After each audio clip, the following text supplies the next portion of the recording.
content may not be suitable to some audiences. Your discretion is advised. Wrestling POV's content may not be suitable to some audiences. Your discretion is advised. Wrestling POV's content may not be suitable to modern audiences. Your discretion is advised. Wrestling POV's content may not be suitable to modern audiences. Your discretion is advised. Wrestling POV's content may not be suitable to some audiences. Your discretion is advised. Wrestling POV's content may not be suitable to some audiences. Your discretion is advised.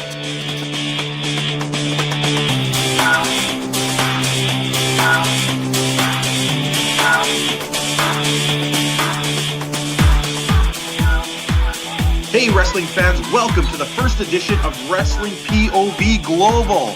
I'm your host TJ Logan, and I gotta tell you, the WWE universe may be big, but we go around the world to show you all that we can on Global. But you know what? It's a job I can't do just by myself. I need a guy to join in with me in this fight to show you everything. I'd like to introduce you to my co-host, Magic Mike Singer.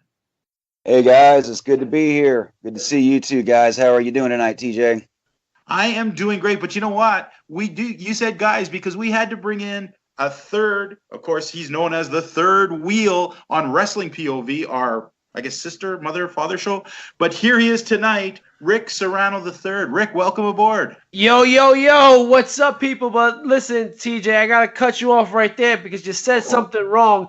And the thing is, you don't want to be wrong with the third wheel. I am the 3-time Wrestling POV champion. You got to get it right, man. You only get one time and making a first impression, and you're messing it up, TJ. I don't know what to say. I guess I have been chastised. Oh, come on now, TJ. You got to give this man credit. I mean, he is not just a one-time. He's not just the 2-time. He is a 3-time WPOV champion, and he's even got his own award ring named after him, don't you, Rick? Yes, I do, but we're not going to go into that because that award right there smells a little dirty. But again, my name is Rick Serrano III, and guys, I am one of the hosts of the Wrestling POV podcast, where you can find all your WWE news. And ladies and gentlemen, here at Wrestling POV Global, my guy Magic Mike and TJ Logan, these guys are going to be talking about all things wrestling when it goes to Ring of Honor, New Japan, Lucha Underground, Impact Wrestling, and even some indie wrestling from around the world. You don't want to miss it, guys. We are here. It is Halloween. Let's get it started.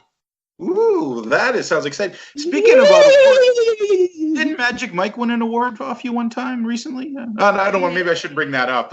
Yeah. Sorry, Mike. Sorry, I'll stay out of that. Well, you know what? The first thing we're always going to start with our rumblings, right? But we just wanted to take a quick moment. I know you guys probably talked about it a lot. Well, you did talk about it a lot on your Wrestling POV, and that was the whole situation with Roman Reigns. And we just wanted to throw out a thing about how this is just something very shocking in the world of wrestling, because I cannot remember the first time I can't remember a time when the world champion of a major company was taken out like this. You know, this is something you expect from old timers. This is something you expect from something else. But cancer is it's a pretty crazy thing, and I can relate with this. You know, I had cancer when I was a young boy. And I spent 18 years wondering if it was going to come back till they finally told me it wasn't. So I know what that was like to live those years. Like Roman Reigns probably had in the back of his mind all the time, wondering, is tomorrow the day they say it's over, you know? But we wish him the best. I know it's a struggle for me, something personal, and I can relate, and it's sad for the world of wrestling. Yeah, you know, it's the biggest thing about this whole thing is on Wrestling POV, I'm pretty hard on Roman Reigns. This has nothing to do with Roman Reigns. This has everything to do with, like he said, with Joe and Noah. This guy is a man, you know, he's a person, he's a real life person. And this struggle that he's going through right now, I wish him nothing but the best, his family the best, because like you said, it's an extremely difficult thing to deal with. And I honestly, like I said, I wish him the best. It's really sad, and I'm glad that the WWE Universe and the world of professional wrestling itself came around and they're just giving him all his support, because he 100% deserves it, and hopefully we get him back within, they say it takes up to 2 years, so hopefully we get him back soon. Yeah, just to kind of chime in on what Rick said, this goes beyond professional wrestling, guys. This is something that is it's not just an illness. It is a fatal disease if not treated properly. Any form of cancer is considered fatal if not properly treated. And, echoing what Rick said, a lot of the people in the wrestling community like to give Roman Reigns a hard time. And even I can count myself in that group of people. But after what I witnessed on Monday Night Raw that night, it took a lot to keep myself from just breaking down and weeping, because I had a friend in high school who succumbed to leukemia. And I'll tell you what, it affected me very deeply. And I'll tell you, it's something that I think reached out to those around us and made people realize that at the end of the day, these wrestlers are human beings. They are people who go into work every day. They punch the clock every day like the rest of us do. They do their thing. They go home. And not only are they human beings in that aspect, but they also have families. They also have people who are close to them that are affected by this. So my thoughts and prayers are with the Anoa'i family tonight. I wish nothing but a speedy recovery to Roman Reigns. God bless you, brother. We're all in your corner. Come back fighting, and we'll be here waiting for you when you come back. And for more WWE news, make sure you check out Wrestling POV Podcast. It's available every Saturday on iTunes, YouTube, Podbean, iHeartRadio, and Spotify for free. We cover all things WWE. Back to you, TJ. Well, you know what? I got to tell you, Rick, I do love your guys' show, but I got to say I really love Miguel. That guy just kills me, man. I like you, Rick, but I love Miguel. I'm sorry.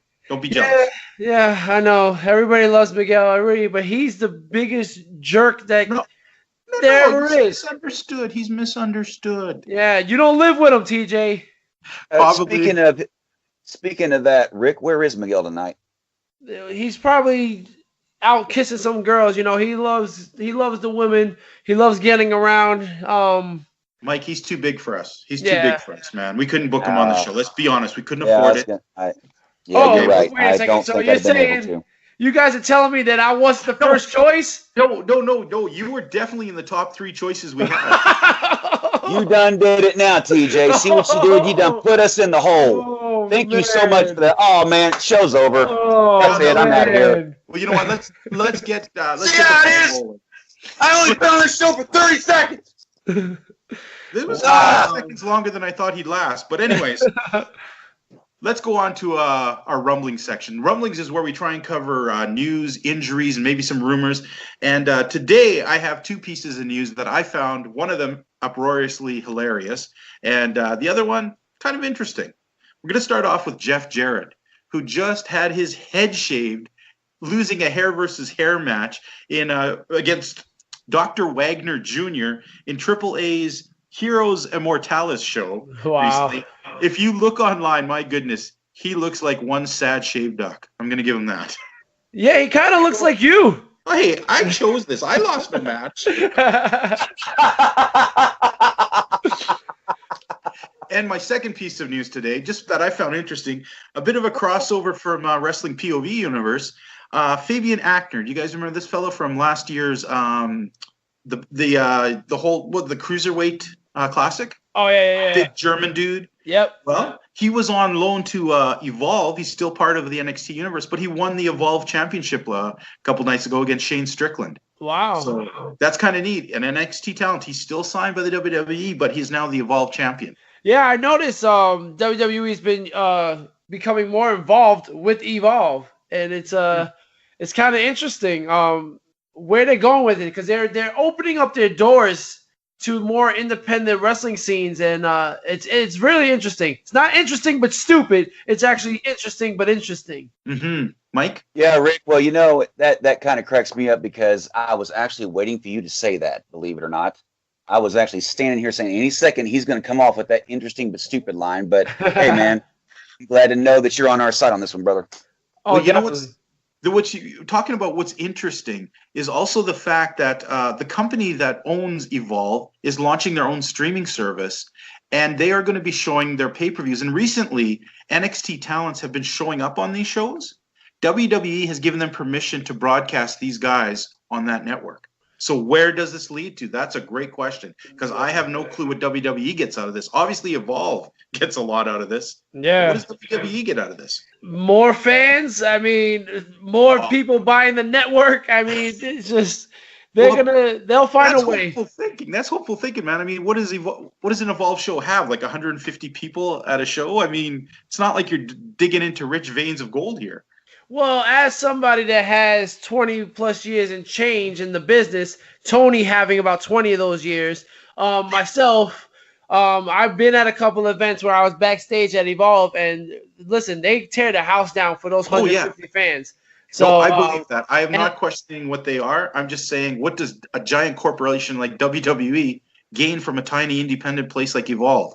Well, if they're not taking their talent. Well, what they can do is they can definitely evolve them and make them become bigger. Matt Riddle was always backstage at the Evolve events, and now look where he's at. He's at NXT. So I think what WWE is fishing in that small pond, looking for the great white, is what I'm thinking. So you're thinking a farm team for the farm team. NXT exactly. Farm team. Exactly. Interesting. All right, Mike, did you have any rumblings for us today? Actually, I do. It has been, you know how there's been the rumor going around that Cody Rhodes' contract with ROH is coming to a close? Yes. All right. Well, it has been confirmed that Cody Rhodes has no intention of re-signing with WWE if he allows his contract to expire with ROH. He made it public that he wants to stay on the independent scene. He feels like his star shines much brighter on the independent circuit, which I do agree. And I think that if this is the decision he comes to decide to either stay in ROH or New Japan, depending on which promotion offers him more money, which in all honesty, I think New Japan's got ROH beat in that aspect. But in all honesty, I think it is Cody's better suited position to be on the independent scene. What do you think, Rick? Let me tell you something. No star shines brighter than Stardust, man. Stardust was the best. He was gold, baby. Gold. He was gold. So let me get this straight. You're saying that a guy who controls his own destiny across the indie circuit right now, who's making more money than he did in the WWE, doesn't want to go back to being a third-rate cartoon character in the WWE? I mean, it's preposterous. I think he's got you there, TJ. Mike, anything else you got on the news front? As of right now, I do not. That was the one that jumped out at me today, but trust me, if anything comes across the wire here in the next little bit, I'll be the first one to let you guys know. Excellent. Well, now we're going to go into our New Japan Pro Wrestling POV. This is where we're going to look at New Japan and talk a bit about it. Now, this is our first episode, so we're just going to preface for a lot of fans who may have come over, all you fans who came over from Wrestling POV may not be too familiar with New Japan. And New Japan is probably the second biggest company right now in the world. They're nipping a bit at the heels of the WWE, but they're quite a bit different in the way that they show wrestling. And let me explain what I mean by strong style. Or actually, Mike, why don't you tell them what strong style is and why it's important in wrestling? Sure, absolutely. Strong style is a term that is coined in New Japan. And, I'm sure a lot of people know what I'm referring to here. You know what the face-off is, where you have two wrestlers that pretty much come to the center of the ring, especially in a big profile match.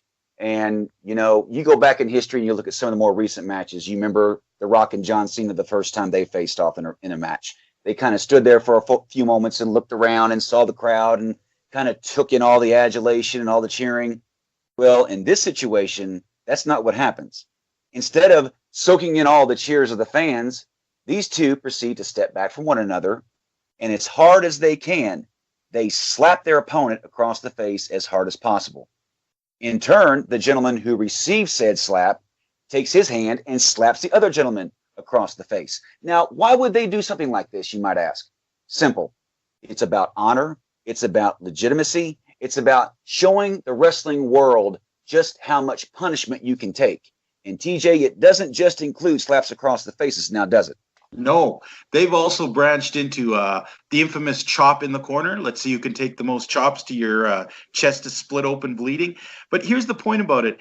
We've always known wrestling to be this hard-hitting sport that's sometimes light because we don't want to kill each other, right? The Japanese, however, seem to have this thing of, sure, we're going to wrestle light, but we're also going to see how many times we can beat the crap out of each other just to prove that we're strong men. And it's a weird concept, and a lot of guys are having the transition sometimes when Japanese, you'll ask anybody who goes from North America over to Japan for the first time and tries a few matches. First, they're shocked. They are shocked. This is, it's wrestling, but it's a lot physically harder wrestling. But you notice guys who tour Japan usually come back much better wrestlers. And it's an incredible system. It's a hard thing to understand that concept. Why would I stand? Because they will. They're not even going to fight out of that corner. They will stand and let a guy chop them until they can show how many it takes before they break. I don't know. Do you think you can do that, Rick? Could I chop you like that? I would not recommend you chop me because I would probably die. Rick, no, I just meant you're not going to stand there and let some guy chop you. No, I would definitely take a chop and probably die.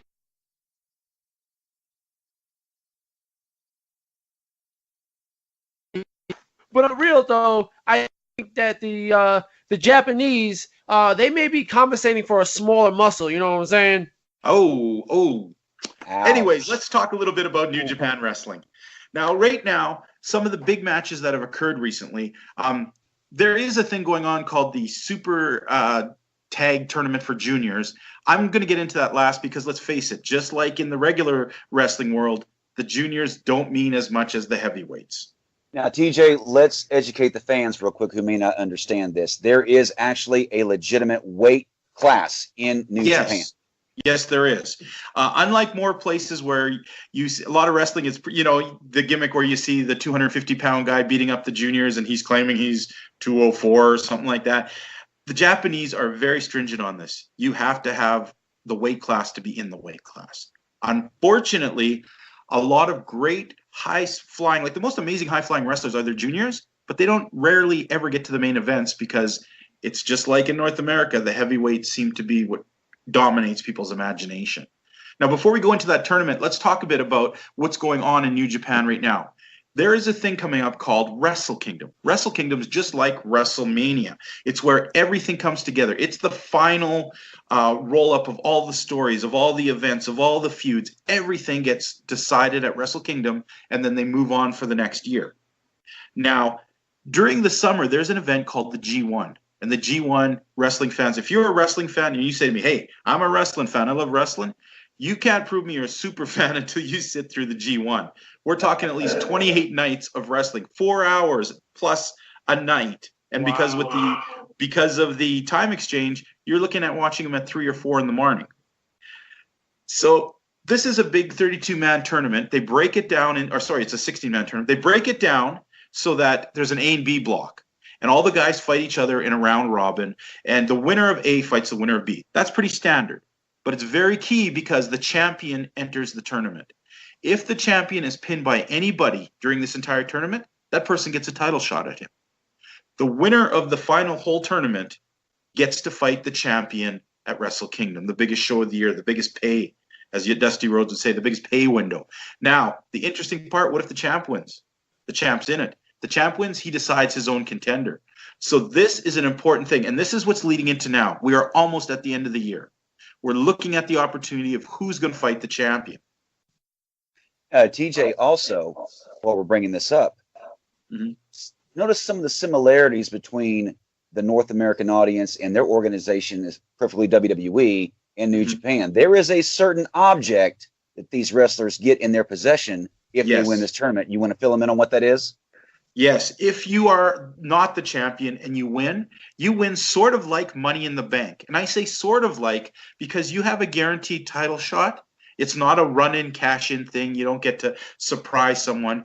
You get to present it at Wrestle Kingdom and enter the event.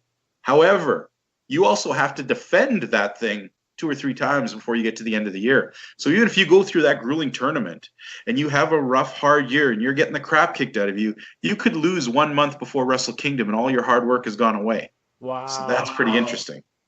Now, this year's winner was Tanahashi, who a lot of people know as the ace of New Japan. He's been a guy who's been in New Japan for years as their champion. But now he's getting a little bit older. He's looking a little bit tired. He's been holding a really severely injured arm for the last while. People know this, but he managed to win the tournament. He has the contract. His biggest opponent this month was Okada, former former New Japan champion. Tanahashi wins. It looks like he's going in for sure at Wrestle Kingdom to fight Kenny Omega. And just to show that the champ is not a slouch, he got pinned by Tomohiro Ishii. Ishii just had his title shot and lost. So it does so far, unless something crazy happens along the way, Kenny Omega will be facing Tanahashi at Wrestle Kingdom. And that's crazy you say that because Kenny Omega, Tanahashi, Okada, they've all been in our Wrestling POV top 10 at one point or the other. These three guys are beasts, and I'm telling you guys, you want to listen to Wrestling POV Global, you want to listen to TJ, you want to listen to Magic Mike, because they're going to be filling you guys in on these guys.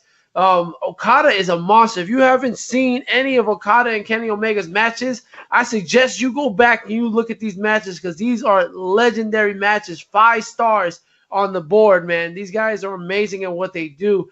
And Kenny Omega and Tanahashi, they are going to tear Wrestle Kingdom down. Yes, they are. And I'm going to say this much right now. Tanahashi in Japan kind of represents what John Cena is here in the United States. He's been a mainstay with New Japan for the past 12, 15 years. He's been, without a doubt, the people's representative when he steps in that ring. The thing is, I think Tanahashi realizes that this might be the twilight of his career. I think he realizes now that there are fewer days ahead than what there were behind in his wrestling career. So with that being said, I'm going to call this right now. With the roles being set, Tanahashi, Kenny Omega, Wrestle Kingdom, I'm going to call it right now. It's going to be better than Kenny Omega and Chris Jericho. What? That's some crazy Wow. stuff. I don't know, man. I'm going to call it right now. Wow. Okay. One of the things I wanted to look at while we're in New Japan, have you guys, one of the best part of wrestling is heels. And unfortunately, it seems heels these days sometimes aren't the tough guys they act like. It seems, especially in WWE, you get a lot of heels who are kind of the chicken. When something happens, they bail. It's been refreshing to have a guy like Minoru Suzuki, who is a legitimate monster who will not back down from anything. He will run out with guys holding him back, with people attacking him with chairs. Well, he'll probably attack you first with the chair, but he is a legitimate former MMA fighter who is probably the scariest monster I've seen in wrestling for a while. He's terrifying, and he's legitimately scary. When you say you, TJ, are you talking about Rick? Just wonder. No. Now, one of the things I love about Suzuki is you've got a guy who is he doesn't even dress fancy. There's nothing fancy about him, and yet he has this aura about him. And recently, he's coming up to the Wrestle Kingdom. He has found himself in 2 different feuds. And I'm going to try and throw it out there for people to guess now who they think he's going to fight in Wrestle Kingdom. Because on one hand, you have Naito. Naito is the most laid back, doesn't care about anything. He is disrespectful. He spits at his opponents, but he never lets things bother him. He never acts like he's scared. And you got to understand that drives Suzuki crazy. Suzuki has tried to kill him, legitimately kill him so many times this year. And he just basically goes, whatever, and he's like Raven in the old days with Bruiser Brody chasing him down or something. Imagine that in your mind. Yeah. That's what we're seeing here. So is it going to be Naito? Good possibility. But on the second hand, he's also found himself in a crazy feud that has transcended New Japan. He has found himself fighting Ishii, who took away his British heavyweight championship just last week. They had a crazy match, which was just no holds barred, hitting, punching, kicking. So Wrestle Kingdom, who knows what's going to go? They don't usually do 3-man matches. That's a rarity in New Japan. So who's it going to be, folks? Do you think it's going to be Naito or is it going to be Ishii? You guys got any picks on any of those guys? I mean, you got to go with Naito, I think. I mean, Naito and this dude is just... I'd rather see that. I'm just gonna be. That's my POV on these things. I definitely want to see that. Mike, what are you thinking? I have to echo that. I think I'd rather see Naito because you take 2 polar opposite characters and put them in the ring. You don't know what's going to happen. You really don't. I mean, you got one guy who attacks anything that moves or jumps out at him, and even if you don't move or jump at him, he's going to attack you. And then you got this other guy who's just like, it's okay. I sit back here in the corner and I cheer my arms like these. I do my Tony Montana impersonation. For those of you that don't know who that is, I apologize. But he is old. I would rather, I was going to say, I'd rather see that. And the funny thing about it is this match could very easily take out the first 4 or 5 rows of the Japanese crowd. And something tells me a majority of these guys that are standing around watching this match are probably going to stand right there and be like, go ahead, just fight this way. Because the Japanese fans like to get hit. They actually enjoy it. They get into it. They mark out when they get hit. Whereas if it was a North American audience, about 4 or 5 rows would be already up in the bleachers saying, "Nuh-uh, not me." Well, guys, I'm going to give you my POV, and it's exactly opposite of you guys. I've seen Naito and Suzuki many times. I don't know how many more times I can see Suzuki kick the living crap out of Naito and then Naito pull out a win. That seems to be the thing. But you know what? Yeah, it's fun to see polar opposites. But what happens when you take a rabid dog and put him in with another rabid dog? That's a fight. And I think Ishii and I think Suzuki are. You think the first 5 rows are going to be a battleground? I think that whole place could be a battleground. I think you're going to see 2 guys who are literally going to try and kill each other, and that might be interesting to see. Yeah, and I'm glad you said that, TJ, because I didn't see it from that POV. And that being said, I have to say this: what you just said was interesting, but stupid. Oh, is there an eject button on this guy? Is there a mute button? You knew that was coming. You should have known better. I know, but when Wrestle Kingdom comes and I'm proven right, then we'll see who's interesting, but stupid. Moving on. Moving on now, guys. Right now, as we're sitting today recording the show, the Super Junior Tag Tournament is on. Now, this is not only do the juniors have their own belt, but they also have their own tag team division. And in Japan for a long time, it had been dominated by the Young Bucks. They had just moved into the heavyweights just a little while ago, which is really odd because they're very small guys. But yeah. I'm not sure how that worked. They kind of got over the limits that time. But right now they're having the Super Tag Tournament. And the winning team, of course, will get a title shot against the current champions. And I'm looking at the standings right now. I'm just going to tell you the top 4 standings right now. The number 1 standing in this tournament, 7 days in, there's still 2 more matches to go. El Desperado and Yoshinobu Kanemaru, who are the current champs, are on the top. The champions may win this year. That's a possibility. Shingo Takagi and Bushi have 5 wins and 2 losses. Shingo, coming over from another Japanese promotion, has just jumped right in with Los Ignobles, and he is really coming on strong. He looks great out there. He's a pretty amazing wrestler. If you guys haven't seen this guy, check him out. And then Sho and Yo, you know them as Roppongi 3K. They're in 3rd place with 4 wins and 2 losses. And rounding out the 4th is Tajiri Ishimori. And I don't know if you guys seen this guy. He calls himself the Bone Soldier. He's the guy that Bullet Club has, that incredibly mean-looking, angry guy who kind of, I don't know, he kind of walks like a zombie and then goes crazy. He's something to see. Yeah, I was going to say, this guy is the real deal.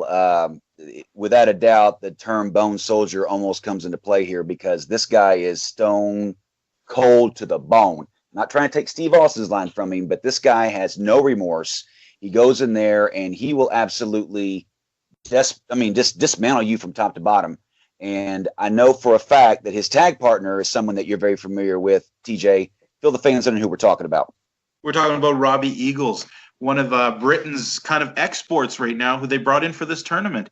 They had talked about, when we talk Bullet Club here, Ishimori doesn't belong to the Bullet Club anymore. He joined with the original Bullet Club, mostly led by the Tongans. Okay, they call themselves the BCOGs. Now, the BCOGs said they were bringing in somebody. No one expected them to bring in a British wrestler. However, Robbie Eagles has been really surprising everyone. They've done great in this tournament. 2 high flyers. The funny thing I'm going to say about Ishimori, it's amazing. He's scary because when he goes in there, he has no expression, and that's scary. Now, I just want to jump in here real quick, TJ. Can you kind of educate me just a little bit, since you are more familiar than this? Yeah. Just how far does the Bullet Club's reach go? They're like a massive organization, but how far does their reach go at this point? Well, they have the reach that up until recently, you couldn't go into a Hot Topic and buy a WWE shirt, but you could buy a Bullet Club shirt. New Japan Wrestling, it's opened the doors a bit. Now I go in there and I do see there are some WWE shirts. But the Bullet Club, I mean, when you can go in there and teenagers who didn't even know what the heck they were buying Bullet Club shirts left and right. The Young Bucks even made it a bigger thing. Their reach is all across the indies right now. And Rick, you gotta understand, I bet you the WWE would love just a little dip into the Bullet Club's popularity and money. I honestly think what they would love to do is get the Bullet Club so they can stop the Bullet Club. That's another thing. my honest opinion, I think Young Bucks, Kenny Omega, anybody that comes from over there from the Bullet Club that comes into WWE are going to get buried and it's just going to get stopped. You will definitely see the Young Bucks on 205 Live in 2.5 seconds, and they will be done in 2.5 seconds. It's definitely one of those things where WWE would love to just stop the Bullet Club's popularity. And honestly, I think the engine is starting to stall out on the Bullet Club. I don't think they have too much time left in popularity. I'm going to have to kind of agree with that. I mean, Kenny Omega is still a big name. The Young Bucks kind of petering out a tiny bit across North America. I'll be honest with you, TJ. I think another thing that you got to take into consideration too, though, was the Bullet Club has split into so many micro factions too over the last several months. It's become almost ridiculous. You've got the mainstay organization, which is kind of the more lesser tiered wrestlers, but then you have the faction called the Elite. So you have these two warring factions, and it kind of, in a way, reminds me of the old NWO days where you had, NWO Hollywood, NWO Wolfpack. It's just, I mean, even the Bullet Club does the Too Sweet logo. I mean, this is what we're looking at here. That's exactly what I'm looking at now, is almost a repeat of what went on in the late 90s with the NWO. Very true, very true. Because you know what, the Bullet Club and the Bullet Club Elite, that whole came to a head recently. A couple of months ago, where the Tongans have had it, and they jumped after the All In show. They attacked the Elite, and they call themselves the Bullet Club Originals, the OGs, and that concludes most of the Tongans, Ishimori, and now they've just picked up a few new wrestlers, and it's Robbie Eagles. I'm not sure how he's going to fit in there, but it'll be very interesting. You better be careful what you say about Samoans in front of Rick. He's got a certain. I said Tongans. Tongans aren't Samoans. Oh, yeah, that's kind of racist, man. Not the same thing. Thank you, TJ. Not the same thing, but you did say about the OGs, and you know what it is when you see these Tongans, you're just like, oh, geez, again. I just gotta be honest. I mean, I'm just done with this Bullet Club thing. I mean, I think it's ran its course. I think it's time to just repackage the whole thing. NWO didn't last that long either. I mean, after a while, it got boring. It got stale. You got 50 members in one group. Like it doesn't work when your whole company is one group. So I think it's time to start ending the Bullet Club. No, I got a quick question for you, Rick, and I want to throw this out there, okay? And maybe even to you, Magic Mike. Back in the 80s, what WWE wrestler, who sometimes also wrestled in WCW, was considered legitimately the toughest, scariest man in the world? And I'll give you a hint. He was from Tonga. Oh, that's easy, man. That is Mang. That is Haku. Haku. And did you realize that 3 of his sons are in the OG? The Bullet Club OG. And he's sort of the guy who pops in now and then. All right, I'm saying, Rick, you might not like the OGs, but I challenge you today to, when you get off here, look up Tongaloa and watch some of his matches. Or no, even better, Tama Tonga. Well, listen, let's get this straight, man. I mean, when I said OGs, I didn't mean anything. Like, they might be listening, and I'm sorry. Yo, TJ, let's move on. They're gonna kick my ass, man. I don't want you to get hurt, man. His last name is spelled Serrano. No. Oh, sorry. He is a dangerous man. Bad Luck Fale. I actually have a very good friend who's a head trainer at his school, so I'm not going to tell him what you said about him, Rick. Yeah, thank you. We'll let that go, okay? But I'm keeping that in my back pocket because Bad Luck Fale is 6'8" Tongan terror. All right, and then what I have in my pants right now is about a 6'8" pile of crap. Because what I love about you, Rick, is you're always willing to go to fight the good fight. Just continue, TJ.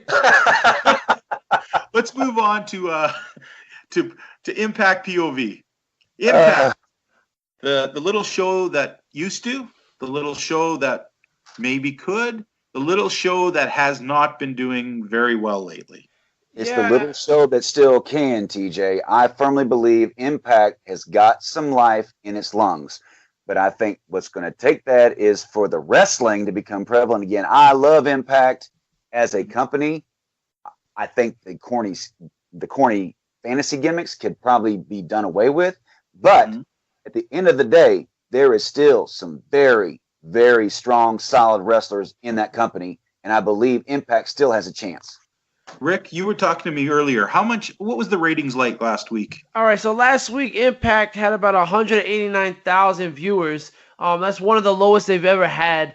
And like I said, if you go back a couple of years ago when they had Kurt Angle, Christian Cage, Samoa Joe, AJ Styles, Impact was on top of the world. Then Bischoff and Hogan got involved and just brought it down to what it became. And then Jeff Jarrett came back in and they started a little push again. And like Mike said about this fantasy stuff, now Lucha Underground does the fantasy stuff perfectly and it acknowledges it and it embraces it. To Impact right now, they're just trying to just grab onto anything and to just get an audience. Now, if you just go back to what you guys used to do, you would be on top of the world again. I mean, no one's going to surpass WWE. I'm sorry. New Japan is coming close, but at least just embrace yourself and just come to terms with, you know what? We're not going to be number one, but being number 3 isn't that bad. So I think if they just go back to that old formula they had, have an actual X Division champion, not have this giant dude Cage as your X Division champion, because that's not what X Division was about. So, Well, okay. That's fair enough. Well, I would just like to point this out. Okay, we've talked about the fantasy elements, and you guys are both saying yes, that's not a great thing.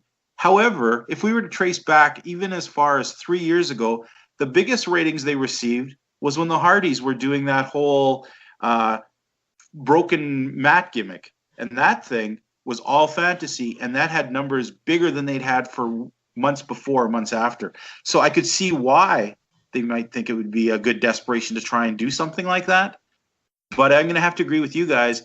If you can't do something super well, maybe you shouldn't do it on a big platform. exactly.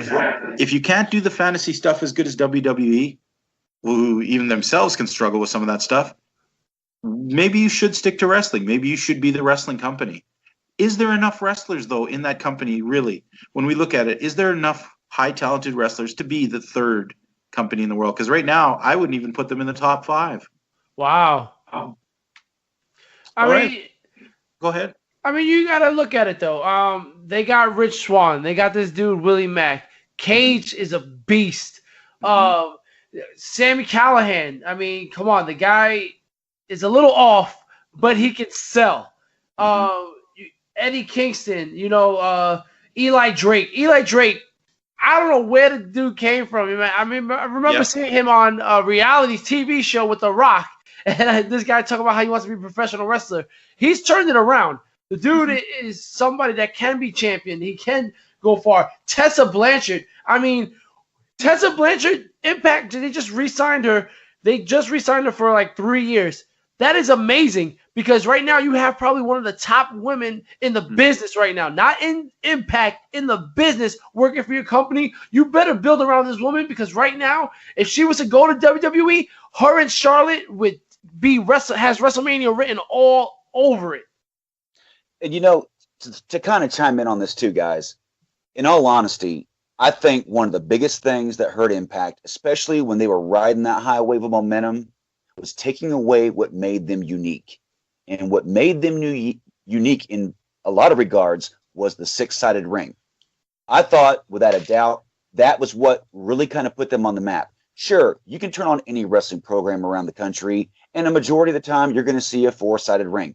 But anytime you turned into a TNA/Impact show, as what it's referred to now, you had the 6-sided ring, and that made them different. It set them apart from the rest of the pack. You take that particular element and you add in guys like Samoa Joe, AJ Styles, Christopher Daniels.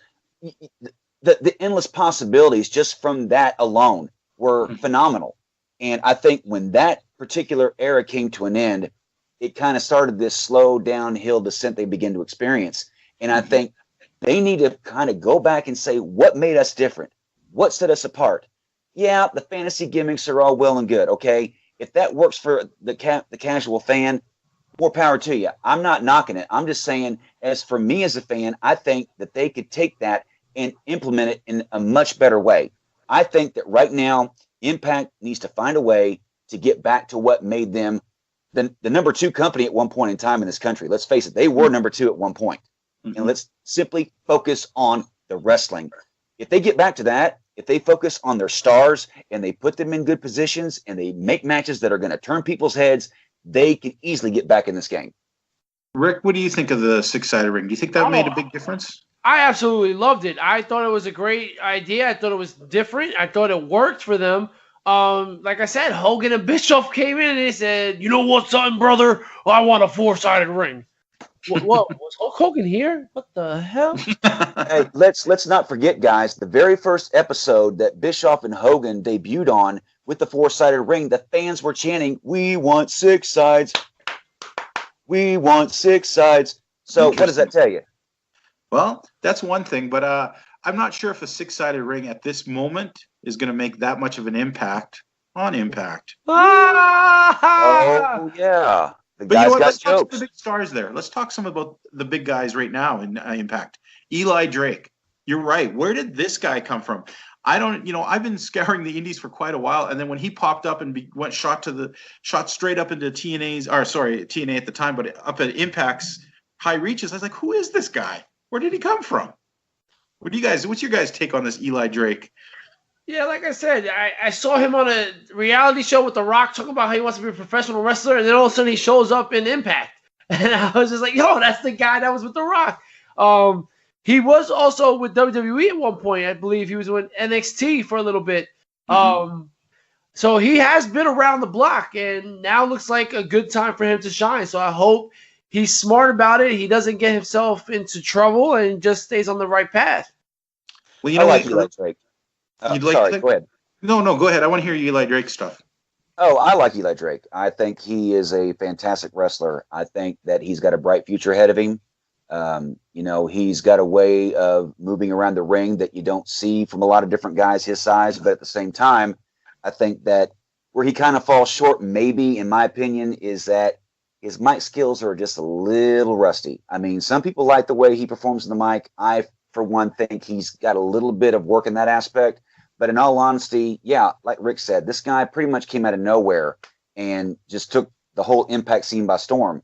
And if he continues on the road he's down, I see nothing but a bright future for this guy.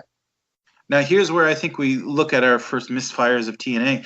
I keep wanting to call it TNA because I've known it for years. But, okay, my first misgivings of Impact are right here. Eli Drake is a great wrestler. He should be out there at the top of the card fighting the champion. But what is he doing? He's carrying on a storyline about suing the company for an unsafe work environment because of his open challenges. I mean, that's the most ridiculous thing I've heard in a long time. And even he recognizes this as ridiculous because he says, I'm only suing because everyone else is suing Impact right now, and I thought I'd get in on the fun.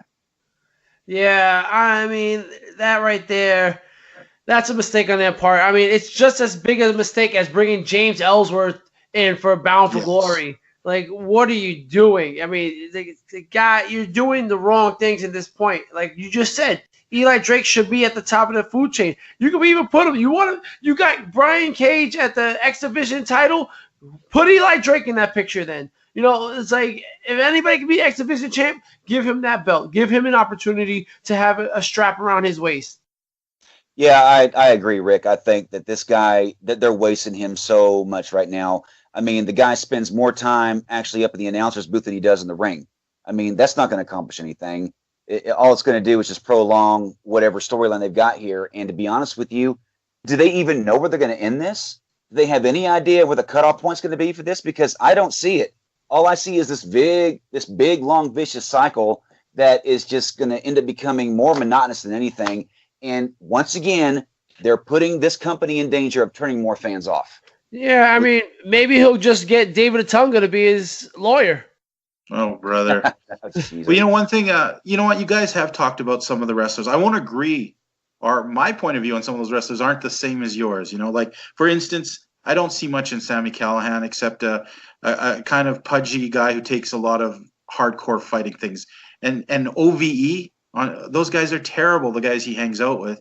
But in all aside, with these great wrestlers, for every great wrestler there is, I look at the card and there are these guys like Fallah Bahh. Here's this guy who's, you see a fat guy and you think, He could be tough. And certain times fat wrestlers get really big and you're like, oh, he's really big. But then you see the fat wrestler, he's like, that's just a fat dude. Falaba looks like just a fat dude they hired to hang out there. And it makes me mad that there's all these great wrestlers you guys talked about. But when I look at Impact this week, all of those guys are fighting the nobodies, who are never going to win. Yeah. Who don't have a chance. So why would you tune in to that kind of story weekly? I mean, this isn't the 80s where the squash matches will hopefully get us out to the house shows. Nobody goes to house shows. Everybody wants to see good TV. And seeing Falaba get beat up by Moose is not good TV. That's true. And speaking of Moose, what do you guys think about Moose? Because to me, I'm not high on Moose. I mean, maybe you are up there in Canada, TJ. I don't know what your thought is on Moose, but the first time I thought of Moose, I thought for sure there was going to be a squirrel come out and maybe Boris and Natasha as his managers, and I misunderstood the whole concept. And I saw Boris him. And Natasha, don't forget the Moose and Squirrel. Sorry, guys. The first time I saw Moose, I thought, oh, great, another not even that popular football player coming over, and they're going to throw him in matches because he's big, and he's going to make a fool out of himself, and it's going to look terrible. But you know what? This guy got better and better. I'm not a fan of everything he does, but he definitely has a great body for wrestling, and he's getting better and better constantly. I'm starting to enjoy his stuff. His stuff with Eddie Edwards is probably the only thing I'm really, really enjoying besides Tessa Blanchard's work is the feud between Eddie Edwards and Moose. That's some good stuff, and it's about time they had some good stuff. Mike? This is where I'm going to draw a lot of flack. So I'm going to get my bulletproof vest on and get ready to take the heat. I like Moose. I followed this guy ever since ROH, and to be honest with you, when I first saw him, he didn't look like much. He looked like a big former pro football player like you guys have alluded to. And I thought, here's another guy that's going to use his muscle, going to use his physique to basically, overpower his opponent and things of that sort. But in contrast to that, this guy showed me not only could he implement the power game into his wrestling, but this guy is lightning fast. I mean, the guy moves like he's about 100 pounds lighter than what his frame may indicate. And I'll tell you what, in his time in ROH, he went for 8 months undefeated. And believe it or not, Rick, his first loss came to Cedric Alexander. I mean, come on, man. Bear in mind, Cedric Alexander weighed 35 pounds more in ROH. He cut 35 pounds to get in the cruiserweight contention and be under 205. So he was a much bigger man. So it wasn't that crazy of an unbalance. Yeah, I mean, but Moose is still the size of a moose. And to lose to somebody like Cedric the Entertainer, Cedric Alexander, it's just ridiculous. But getting back to Impact this past week, you had Johnny Impact defeat Phoenix. Now, that match was good. That match was good. 189,000 people watched it. I wish more people would have watched it because it was an actually entertaining match. And that shows you that we have people that you would want to watch on Impact. So I push people to watch it. But if we go to Bound for Glory and that finish with Johnny Impact and the man they call Austin Aries. TJ, let them know about this. All right. You know what? Me and Magic Mike have debated this quite a bit. What did we see there? Was this real? Was this just part of the show? I am convinced, because I'm a little bit jaded and I've been around for a while, that I think it's a big work. I think it's part of an angle. They're going to hold Austin Aries off for a while, make him look like the ultimate jerk, because let's face it, this guy has burned so many bridges. Well, who's going to hire him if he gets out of Impact, I think will it drum up interest? It may. When have you ever seen any wrestlers on TMZ as part of an angle? It's true. You had Johnny Nitro on there. So, maybe this has some legs, but I'm not sure. I don't think fans really care about is it real or is it fake stuff. I think it's had its day in the 90s. TJ, you've got to understand something here. Mm-hmm. Austin Aries is the class definition. If you were to open up a dictionary and look up under the word asshole, his picture would be next to it. Okay? Let's just call it what it is. Okay.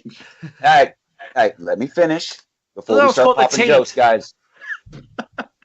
For those of you that know what that is, tune into Wrestling POV on Saturday afternoons. They'll explain to you what that is. Or is that Ting Ting? Oh, yeah. anyways. Yeah, Go on, anyway. Mike. All right, anyway, the thing is, Austin Aries, without a doubt, is the world's biggest jerk, guys. I mean, this guy has a history of not getting along with promoters. He has a history of not doing what's best for business. He's all about himself. That is clear from start to finish. I mean, if you look back, and I know I'm retreading through some old wounds here, but I'm just saying, if you look back on his record for the last 2 years, he actually tried to take Vince McMahon on and say, hey, I don't like that. I'm not going to do that. He got mad that his match with Neville wasn't even on the main card for WrestleMania. He got mad that it was the pre-show. I mean, my God, just be happy that you're there. I can think of 10 to 20,000 other wrestlers who would be more than thrilled to be on WrestleMania's card. But no, he was pissed off that he wasn't on the actual main show. Give me a break, guys. And then, not only that, he was mad that he didn't get booked to go over and win the Cruiserweight Championship. So it wasn't a big surprise to me that he was gone from the company shortly thereafter. Now, you fast forward to now. He does this in Impact. I'm still wanting to call it TNA 2. Sorry. It's just bad habit. But you look at what he does here. He goes into this match, and from what sources I have been able to pull and look at, his contract expired the night of Bound for Glory. So, in my opinion, and this is my POV, I think what happened is when he realized that his contract was up and he wasn't going to retain the Impact Championship, what reason would he have for playing along? He had no reason. So, hey, why don't I just get up and give all the fans a big FU and walk out and, hey, while I'm at it, I'll spit at the referee and flip the fans off. It wouldn't surprise me at all if this was a straight-up shoot.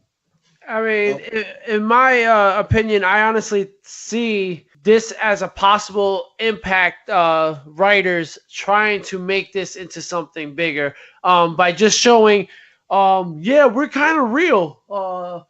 We know that people know that wrestling is scripted, so we're gonna just have this guy get up and walk out, act like the Starship Pain didn't do anything. Lord, here. Anybody here? Sorry, John Lord is here. Oh, anyway, sorry. I honestly think he just did that. I think it's part of the story. I agree with you, TJ. I honestly think that it's just they're just trying to be real, and without being real. You know what I'm saying? It's just poor writing, and I don't think it's going to be successful for them. I just hope they focus more on Johnny Impact and Phoenix. And Pentagon Jr., especially Pentagon Jr. The guy is amazing. Absolutely. I think the focus needs to not be on porn star Austin Aries and focus on the guys that can actually get you money. Well, this is the last thing I'm going to say to wrap up Impact Wrestling. We talked, yeah, you're right. Look at that. On that show alone, you saw Rich Swann, Willie Mack. You saw Pentagon Jr. You saw Eli Drake. But you know what you didn't see? You didn't see any of them wrestling. You got to see Killer Cross. You got to see Moose. You got to see LAX and the Heavenly Bodies. I mean, you have all these great wrestlers, and they're just going around doing goofy little vignettes. Well, some wrestlers are beating up some really poor wrestlers. And I think Impact really has to look at how they're going to present that show. Because if I know that this is what next week episode's like, I'm cringing thinking about who I should be seeing wrestling versus what I'm actually going to get. And that's my POV on Impact this week. Well, folks, you know what? We're going to move to a little part right now where this is the part where these guys don't know much about what I'm going to talk about because it's very highly specialized, but it's my little indie corner look. And this time I'm going to focus our first episode on a wrestler who I've known for quite a while, and I've watched him develop from a clumsy starting off guy who is just learning his legs to a very funny commented character to a out-and-out jerk of a heel to today where he finds himself not only champion in one of the biggest companies in Western Canada, but he's finding himself as one of the most popular wrestlers there right now. And I'm talking about Sheik Akbar Shibazz. Sheik Akbar, you can find many of his stuff on YouTube. Check out some of his things. I thought, though, it's hard to describe a lot of a guy that is from Western Canada, but what I think I'm going to do. Oh, Mike, wait a second. I think you want to say something, don't you? Yeah, I'm just curious, TJ. Why is it that all these guys who have the name Sheik always have to have Akbar tied in somewhere? Oh, probably the same way people glorify other people in their own race by giving a name that is something that they admire. That's what I can think. Wrestling, the greatest sheiks all the time had the name Akbar in there. That's probably his way of showing his honor towards that wrestler himself. To me, it just sounds like somebody getting sick and going, that's just me. Sorry. That's what it sounds like every time I hear that. Folks, those comments do not represent Wrestling Global POV whatsoever, or Wrestling POV itself. Not that there's anything Magic wrong Mike with that, can be found TJ. at a rally near You gotta say it quicker, Magic Mike. You gotta say it quicker before TJ gets that line out. You gotta say it quicker. I'm sorry, guys. I'm so sorry. I'm still Anyways. getting my sea legs. I'm so sorry. I want you guys to take a look at Sheik Akbar Shibazz on YouTube. You can find him from PWA Wrestling in Edmonton, Alberta, Canada. But I'm going to go to a little interview with him. He's going to be able to tell you a little bit about himself, and then maybe throw out some more of that great social media stuff that I can never remember. Hey fans, welcome to Western Canadian Indie Corner. I am here today with the current champion of the Prairie Wrestling Alliance, Sheik Akbar Shibazz. Sheik, you have been on quite the roll lately. You're getting in more matches. Fans, strangely, are starting to gravitate towards you. How do you see that going right now? So far things are going really well, actually. I was a heel for, I think, the last 8-9 years. And it got to the point where, like if you hate a guy for so long, you start to like him and whatever. And so they thought, turn me face, see what happens. And thankfully they liked the turn and they liked, cheering and getting behind me. So everything's worked out really well. And just everywhere I've gone, kind of things have just mysteriously, the stars aligned. And just, 2018 has been a great year for me. Well, I've known a lot of wrestlers for just as long as I've known you. But in 9 years, I've seen you start with a guy who had potential to a guy who's a legitimate main event star right now. You're obviously working constantly on new moves. You've added so many things into your repertoire. How much more are you going to do to make the Sheik more of a well-rounded wrestler? Honestly, I don't know, because usually things just pop into my head at a moment's notice and I just try it out, So I usually try to watch videos and see new moves and stuff, but then I always get lost into the match and forget what I was doing. So I just kind of keep things in the back of my mind, and just whenever I'm in the ring or putting something together in the back, I just think maybe I could try this and whatever. And thankfully everything I've done has worked out, and not too many horrific car accidents in the ring. So now, if first of all, you do have a little bit of stuff on YouTube, and I know you're putting more things together. Are you going to make a YouTube channel? Yeah, it's something I want to do. Just haven't had the time to, and eventually, hopefully real soon, I'll get one up and a bunch of more matches going. It's just not too good with the computers. What happens, you turn it on, all of a sudden you're on porn. No, my goodness. Well, you know what? There is, I managed to look on YouTube. There is a match, people you can find, Sheik in his villainous days last year at a Fright Night. We're actually talking about Fright Night tonight, but last year's Fright Night, back when you were the main villain, fighting Gabriel Stott. You can find that on YouTube. Look up Sheik Akbar Shibazz. Also a promo if we want to know what the Nasty Sheik was like back in the day that I actually did with him with Gutbuster TV. Tell us a bit about social media, where people can find you, and if somebody is seriously interested in wanting to book you, what is the best way to do that? Well, first, actually, I just want to say there's another match with me and Richie Rage from, I think, 2004. It was Christmas Slam. That's also on there. There's a couple probably older ones that are not the best. But for social media, you could find me on Twitter, it's the Sheik Akbar. On Instagram, it's Sheik Shibazz. And then I have Facebook, and it's just my real name, Nizar Watfa, Nizarwatfa. Serious booking guys that want to get a hold of you, what's the best way for booking? You can email me either one of those, I guess, or you can email me at nizarbwatfa@gmail.com. And other than that, there's just, I'm a pretty easy guy to get a hold of. So, usually Twitter and Facebook and stuff, and Instagram is the easiest one to get a hold of me because I don't really check my email too much, but I will now. Well, fans, you know what? Sincerely check him out. I don't have him on here as a filler. He was my first choice for the first episode because this truly has been a great year for him. He's firing on all cylinders. He's the champion. And he's a guy, when you see on the main event, you know you're going to get an exciting match. It's not going to be mailed in or a boring thing. Here's a guy who's really developed along great. And you know what, Sheik? We're looking forward to seeing you down the road and hopefully looking forward to seeing you tour the U.S. someday.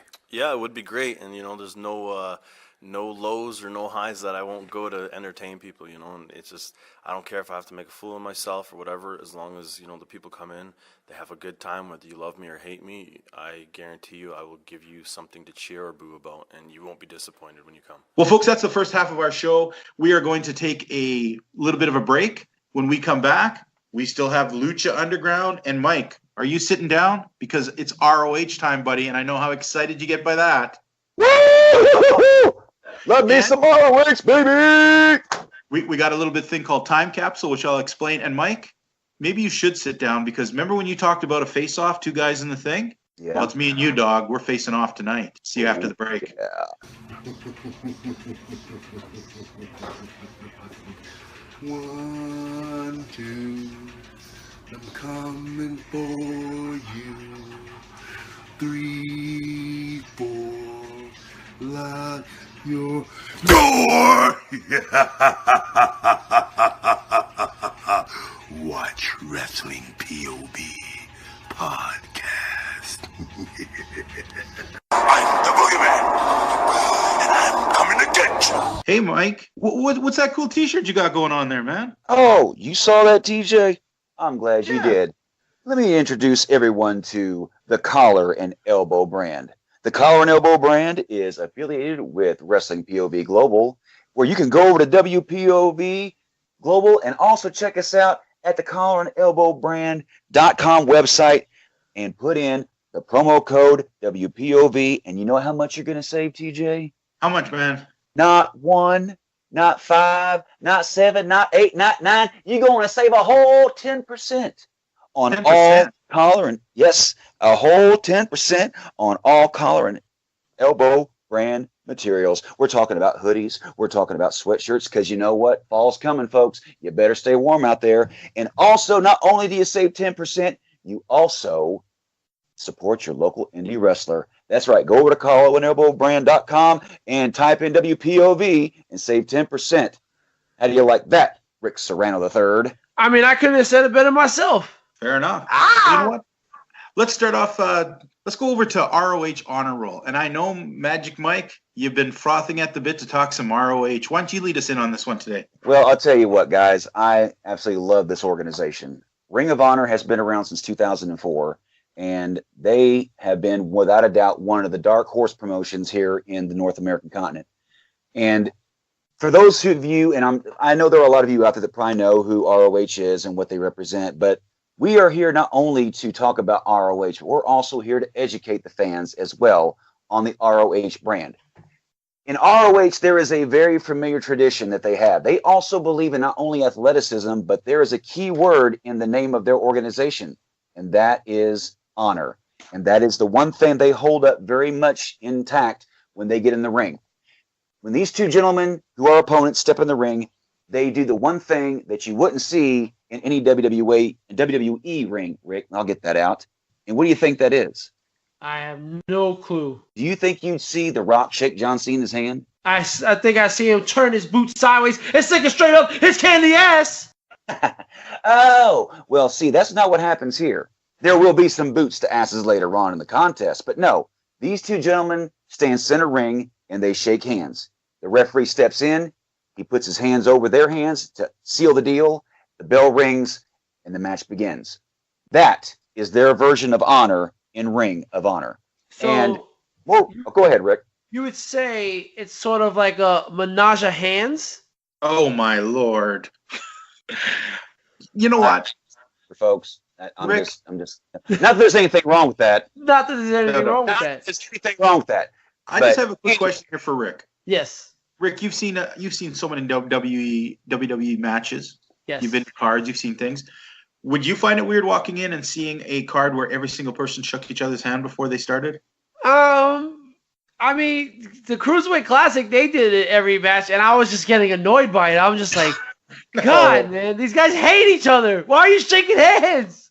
Well, I'm glad you brought that up, Rick, because there is a certain aspect to Ring of Honor where honor is thrown out the window, and it's called a match without honor. And that actually happened this week between two of the mainstays here in ROH, between the 180-pound charismatic man known as TJ. Come on now. Show the boys some love. Come on, TJ. Show your boys some love. I'm talking about Cheeseburger. Cheeseburger is someone who has become so over with the fans that his popularity is beyond mind-blowing.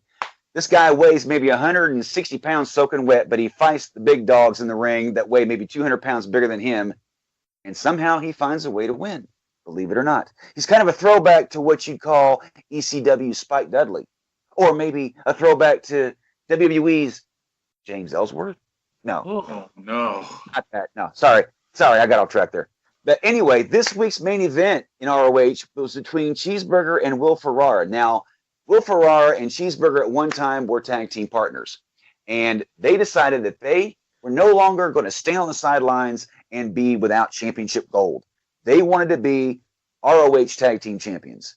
But guess who they ended up calling out to the fight, Rick? Who? The Bucks. Whoa. And needless to say, it did not go Cheeseburger and Will Ferrara's way. Did you mention, Magic Mike, did you mention that Will Ferrara makes the Young Bucks look like giants? Did you mention that in this whole description of this team? I didn't really want to mention that, TJ, but yeah, I guess I will. Will Ferrara is actually, for a small guy, pretty cut. I mean, he's jacked from top to bottom. But anyway, getting back on point here. There's no 4'5" man as big as him. Well, sorry. I thought that was Ishii. Yeah, New Japan joke there. Anyway, Will Ferrara and Cheeseburger lost to the Young Bucks, and everybody thought, oh, well, all's well that ends well in Cheeseburgerville, but so it was not to be. At the end of the match, Will Ferrara delivered a vicious clothesline to Cheeseburger, and the fight was on. This feud raged on for 18 months, and now finally they decided to go head-to-head one last time in a fight without honor. And so, believe it or not, guys, go ahead, TJ, sorry.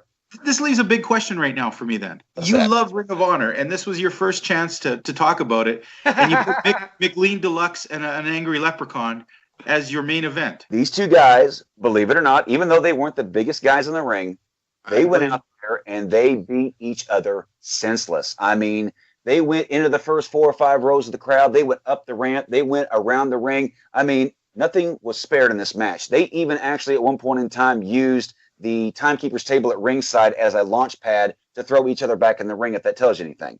That's how physical this got. At the end of the match, though, believe it or not, Marty Ferrara decided he was going to take things in his own hands, wrap the steel chain around his fist, went to hit Cheeseburger, but guess what? Cheeseburger whips out the steel chair and blocks it, cracking legitimately Will Ferrara's hands. That is my injury report for this week. Will Ferrara does indeed have a broken bone in his right hand from that particular punch. So, believe it or not, at the end of the day, Cheeseburger stood tall, and that was what happened between Cheeseburger and Will Ferrara. So basically, instead of a match without honor, it's a match without brains, because you got your hand broken. Like, you get the main event, and you get your hand broken. You know who wasn't standing tall? Who? Will Ferrara. He's only 4'3". Got him!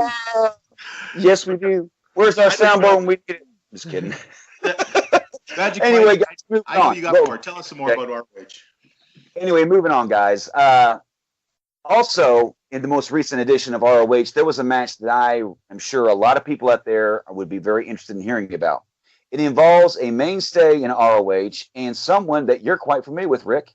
Who? I'm talking about the Hurricane, Shane Helms. Stand back! There's a hurricane! Now, let me tell you something real quick about Shane Helms. I mean, a.k.a. the Hurricane. So, I am the reason why Hurricane got into the Royal Rumble. I swear on God that I am indeed the reason why Hurricane is in the Royal Rumble. I sent out a tweet, an Instagram post, and everything about how Hurricane should be in the Royal Rumble. And he said, I know a guy. He responded. He liked it. And all of a sudden, boom, he appears in the Royal Rumble. I mean, what's up with that?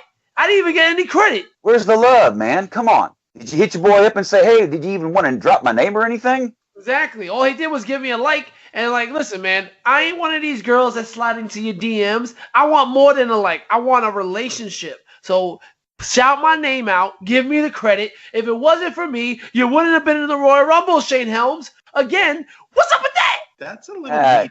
That's a little needy for me. I'm sorry.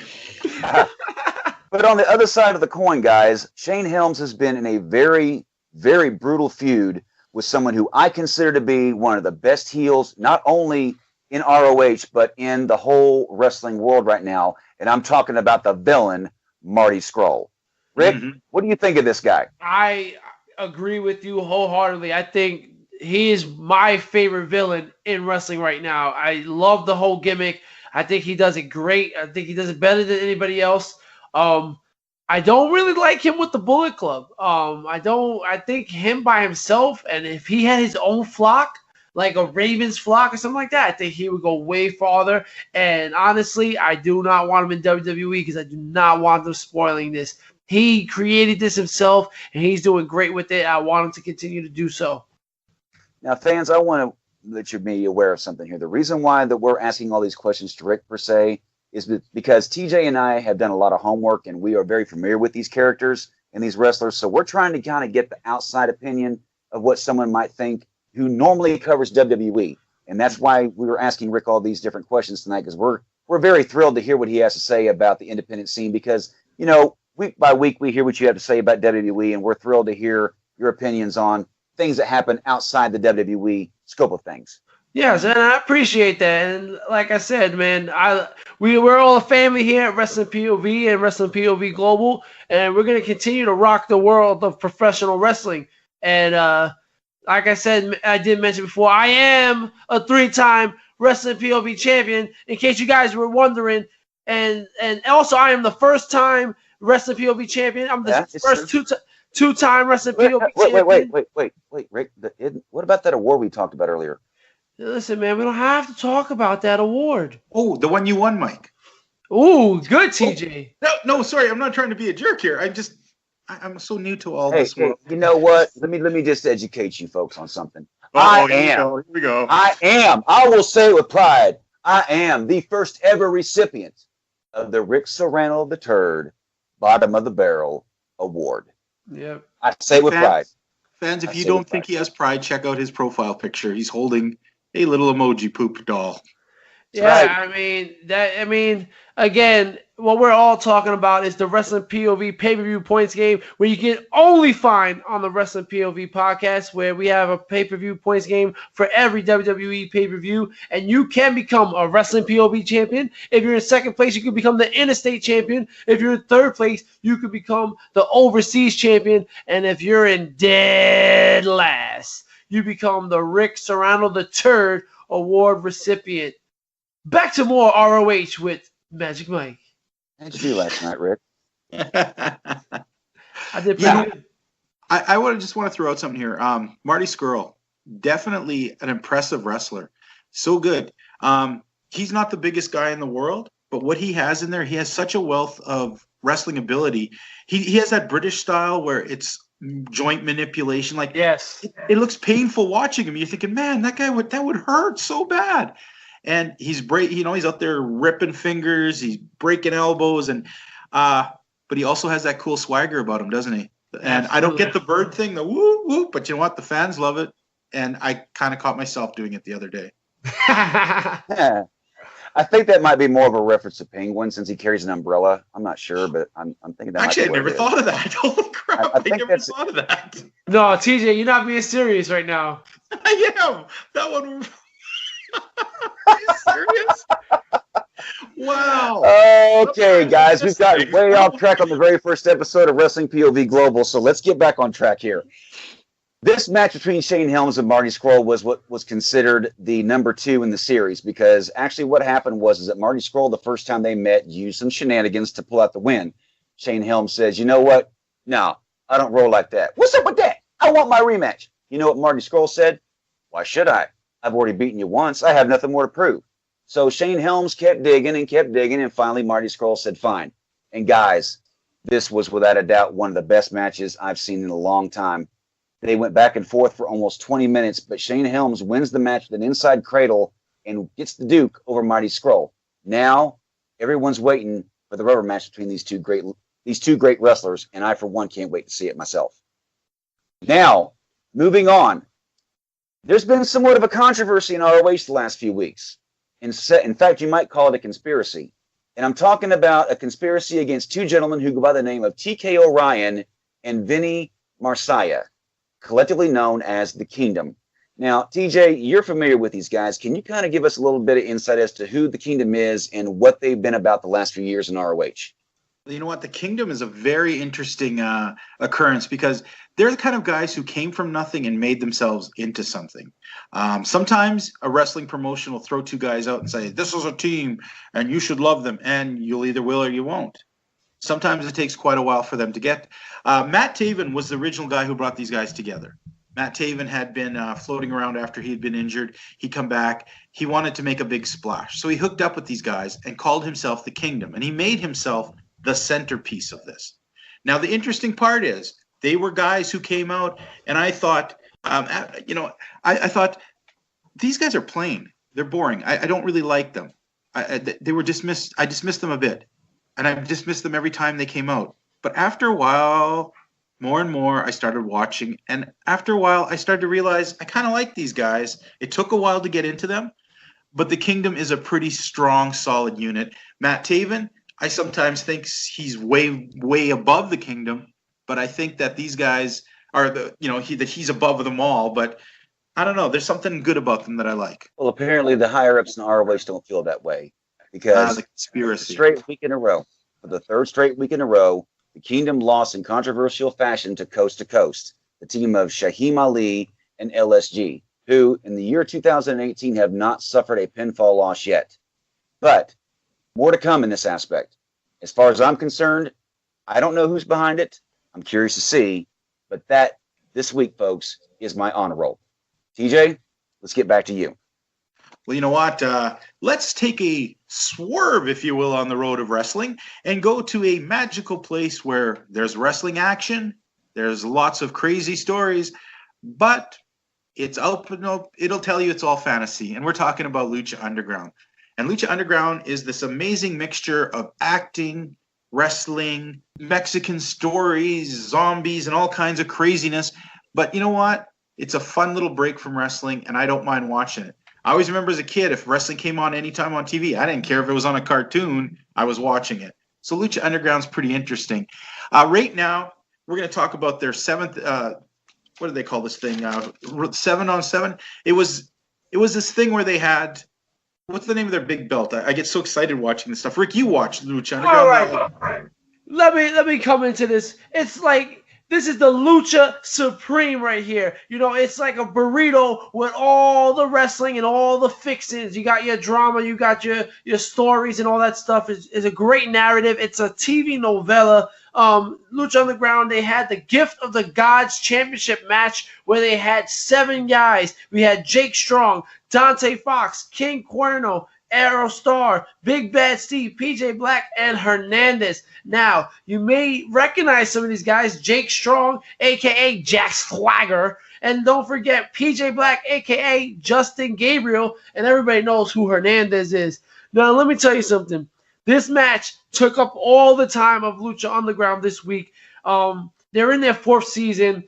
They got to be doing something right to have 4 seasons. On Wrestling POV, we had Cortez Castro, the first signee with Lucha Underground on the show. He talked about how Lucha Underground is evolving. You can catch that on past episodes, which appear on iTunes, YouTube, Podbean, Spotify, and iHeartRadio for free, might I add. But getting back to this matchup, guys, Jake Strong, a.k.a. Jack Swagger, ends up winning the Gift of the Gods championship match.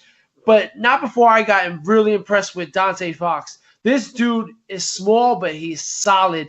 A lot of acrobats, fast moving. I do have to say, though, I'm very disappointed in Hernandez. I don't know what happened to him since his days at early on in TNA Impact with the six-sided ring where he was just border tossing everybody across the ring. He lasted less than 5 minutes in this match. I don't get the crotch chop that he keeps on doing. I don't understand why he keeps doing it.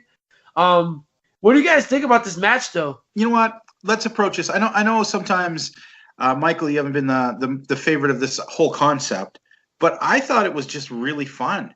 There was a lot of craziness. I mean, Aerostar at one time was on top of a forklift at the very top. He must have been about 20 feet above the ring. Came off and executed a move. Looked spectacular.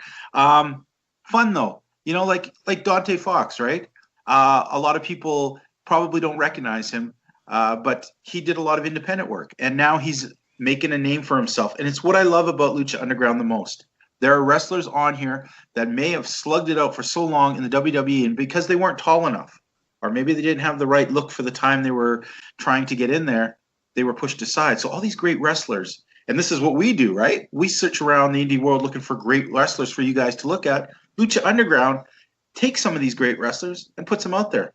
Pentagon Jr., we've talked about him earlier. He was a big mainstay early on in this show.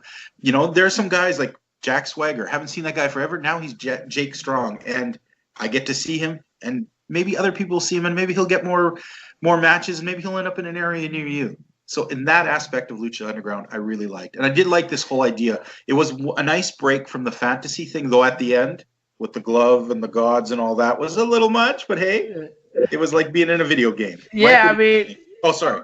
I mean, if you didn't see the ending of that, we saw our man...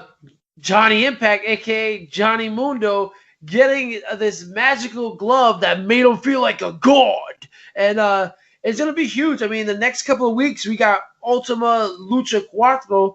Part 1 is next week, where we have a three-way trio elimination match. Son of Havoc versus Killshot in a mask versus mask match. I mean, luchadors in general, their masks mean everything to them. And you're going to have Son of Havoc and Killshot fighting for their match, fighting for their, how shall I say, their honor. I mean, it's going to be huge, man. I mean, the next couple of weeks is going to be a big time because this is technically Lucha Underground's WrestleMania. It's going to go over about 4 weeks long, but, I mean, it's very enjoyable. Magic Mike, you've been quiet over there, man. What's going on in your head? I liked it. What? All right. Tell No, us. okay. No, oh, sorry. That was for dramatic pause, guys. No, but really, I'll tell you what, and you're right, TJ, and Rick, you're correct too. It took me a while to warm up to ROH. God, I'm still on that train. Anyway, it took me a while to warm up to Lucha Underground. It really did. But I'll be honest with you. I look at this card from top to bottom, especially what we saw this past week. You got a lot of guys in the ring. Some from the past, some from the present, and some who are going to be the future of this business, I think. And honestly, if you take everything as far as the over-the-top dramatic theater they do, is the in-between segments and things of that type, and you strip it all down to what Lucha Underground is, I thought it was great. I really did. I'm not going to sit here and say that because Rick's over here twisting my arm behind the camera, for those of you that can't see that. I'm just saying. I'm being honest, guys. I really did. I thought this was a great match. This was kind of my Lucha Underground cherry being popped, so to speak. I'd seen a few matches here and there, and Rick's making a face at me right now for those of you that don't know. But anyway, we'll just kind of skip past. Anyway, I'm sorry. I did think this was a great match, and I think in the future, if they can continue to bring this kind of action in this light, I can handle the sketches and things of that sort. I can deal with that. And I think in time, maybe, just maybe, I will be full on board with this from the get-go. I don't have anything against Lucha Underground, people. Don't think that I'm doing this out of prejudice, because it's not. It's not something that I was accustomed to seeing. It was something that was a little foreign to me, but I honestly think that this company has nowhere to go but up. Like you said, Rick, they must be doing something right to have 4 seasons under their belt. So yeah, this company's got nothing but good things in front of them, I think. then I got a very serious question for you then, Magic Mike, about this show. How did you feel? How did it feel with this wrestling when Johnny Mundo put the glove on and the lightning went across his eyes? How did that make you feel, brother? I thought I was watching the Avengers Infinity War. See, that's some good stuff. People love that good stuff. Everybody loves that. But I didn't like Avengers Infinity War. No, I'm just kidding. I'm just kidding.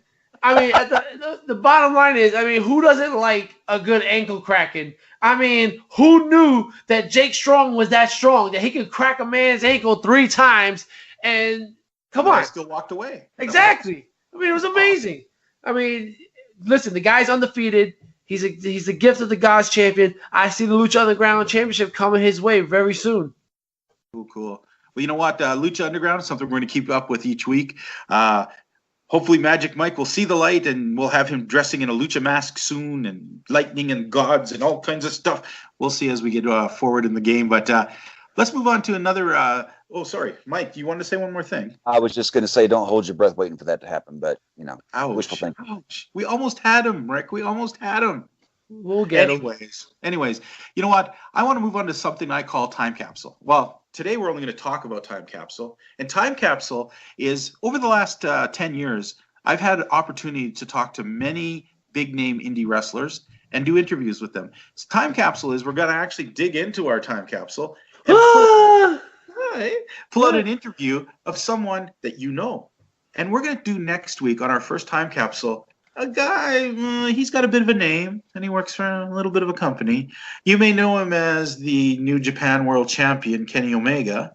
What? I got a chance to interview him. Yes, 2 years ago, just as he entered Bullet Club, he was the junior heavyweight champion, and he was just getting ready to move up to the heavyweights. And from there, it became the world for him. Right now, he's considered by a lot of people to maybe be the #1 star in the wrestling world right now. So we're going to take those opportunity to talk to him, Mike. Yeah, just real quick though, TJ, can you kind of tell the fans this, kind of educate them on the fact that this was before Kenny's big mega breakout with the Bullet Club in Japan? Yeah, I did say that 2 years ago, as he joined Bullet Club and he was just defending his junior heavyweight title. This is when I had the interview with him. So we talked about the Bullet Club. We talked about all kinds of things. And folks, sit back and listen to next week. You'll be able to sit back and listen to a great interview with one of the biggest stars in the world today. Wow, man, I gotta say, that is awesome, man. I mean, guys, Wrestling POV Global, if we didn't show you what we're going to be having, wait till you start seeing these interviews that TJ got, man. He got some big names, Kenny Omega being one of them. Jay Lethal, the ROH World Champion. Nick Aldis, the current NWA World Champion. Lots of guys in Indy came across Western Canada, and a lot of them took the time to sit down and talk with me. So, and as it's going, we'll even have some ongoing interviews as more people come in. A lot of the promoters usually give me a chance. I'm trying to get an interview with Frankie Kazarian next month as he's coming up here. So that might be a little bit interesting too. Mike? TJ, is there a possibility that somewhere in that archive you may have an interview with Hornswoggle? No, actually, Hornswoggle has never come out here. I thought it was him, but it turned out to be Will Ferraro. But anyways. Sorry, Mike. No, actually, I was trying to get a joke out there, and you guys just totally bombed on me. See what I get for trying to be the funny man here? Anyways, you know what?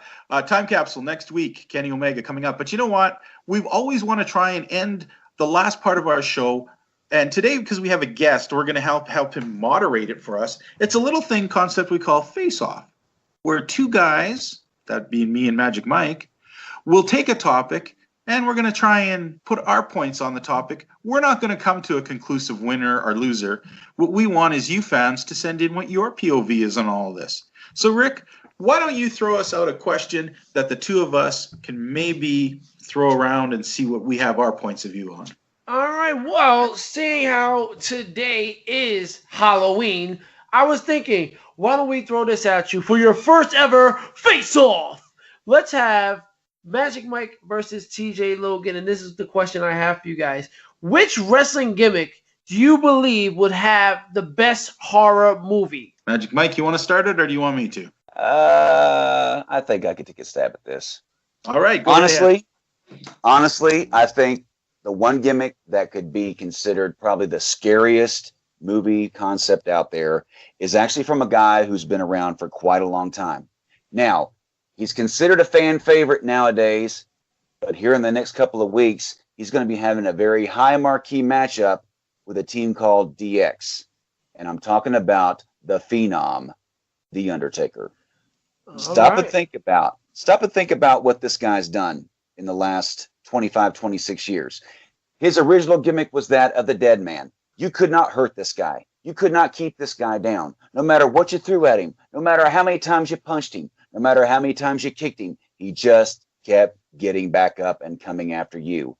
Now, you stop and think about that aspect of his career. Then you fast forward to what was known as his Dark Lord of Darkness gimmick, where he was the head of a satanic cult. That, my friends, was some scary stuff. I don't know about you, but being a 23-year-old man sitting in the dark watching this and seeing Stephanie McMahon being lifted up on a crucifix, it kind of made me a little afraid to turn the lights on, because I was afraid he might be standing there behind me with that look on his face. Okay? You know, that's just another aspect of his career. Then let's talk about the American Badass, which I'm sure a lot of people get a bad taste in their mouth when I bring up that aspect of his career. But guys, let's not forget, there was a movie that came out back in the 70s called The Hills Have Eyes. Who were the main antagonists in that film? A bunch of psycho bikers who lived in the mountains and captured people and ate them as food. Now, you can't tell me if you were sitting there and minding your own business and all of a sudden a guy the size of The Undertaker comes roaring up on a Harley and decides that he's going to pick a fight with you or he's got an issue with you, that it's not going to scare the living bejesus out of you. Now, with that being said, let's come to the final aspect of his career, where he came back as the dead man, returning from the darkness. Guys, I don't know about you, but I still think to this day some of the best moments in his career as far as scaring people and getting the drop on them was during this last run. I mean, the Theodore Long kidnapping situation, Theodore's in the back of his limo, and guess what happens? What would you do if you hear, "Buckle up, Teddy"? Yeah, this guy was without a doubt the best gimmick for a scary film. All right, well, TJ Logan, you got your hands full because that was pretty good.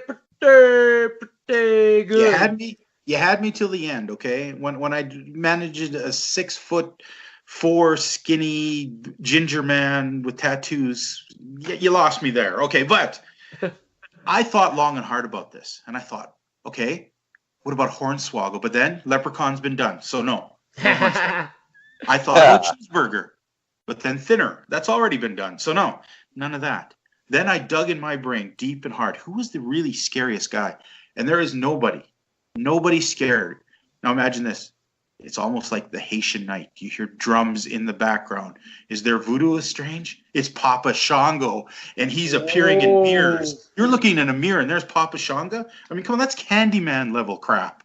You know what? Papa Shango, great wrestler, but man, he could scare the bejesus out of kids. When I was a kid, when he came out, I didn't even know what the heck voodoo was, but I was terrified. And I think if they just maybe got rid of some of the silly parts of it, you could make a really disturbing voodoo Candyman character, and it'd be Papa Shango. That's my pick for this week's. And you know what? I mean, guys, those that are listening right now, this is a tough one. I mean, I kind of see the obvious choice is probably Undertaker, right? I mean, that's what everybody would say. But Papa Shango, man, that dude was scary. I mean, the dude is like, what, 6'8"? I mean, we're not talking about Kama. We're not talking about The Godfather. We're talking about Papa Shango, man. The guy that put a voodoo curse on the Ultimate Warrior, made him throw up his guts. I mean, it was crazy. You know what, Rick? The reason why they stopped the Papa Shango gimmick, he was legitimately scaring children at a time WWE or WWF at the time was selling to children. He legitimately scared them, so they had to change him. Same as The Undertaker, though. He also legitimately scared so much children that they had to turn him into the more not as frightening. But let's not forget the one scary character that was actually scarier than Papa Shango was probably the Good Father. Oh, that is That's true. for a whole different reason, though. That wasn't really a horror, but it was scary. So, guys that are listening right now, what I want you to do is I want you to go to our Facebook page at Wrestling POV, or our Instagram page at Wrestling POV1, or our Twitter page, which is controlled by Miguel Cole, at Wrestling POV, and drop a comment. Who do you think would make the better horror movie? Do you think it's Undertaker? Do you think it's Papa Shango? Use the hashtag WPOV Global and add their name, Undertaker or Papa Shango. And we'll talk about it next week, seeing if we get any comments. And you better make some comments because we want to hear from you guys. We want to know what your POV is. Go ahead, TJ. This is how I normally talk. I know you do. And you know what, fans? I want you to throw out another challenge. If you think that you know a character that's scarier than our character, that gimmick, let's hear that too. Because you know what? We can admit when we're wrong. We're wrong most of the time with each other anyway, so whatever. But fans, thank you for tuning in. This has been a really fun time. We look forward to coming into your ears, taking you around the world. I just want to say thank you very much. I've been your host, TJ Logan, my other co-host, Magic Mike Singer. and of course our third wheel, Rick Serrano the third. Have a great night, and good night, Canada.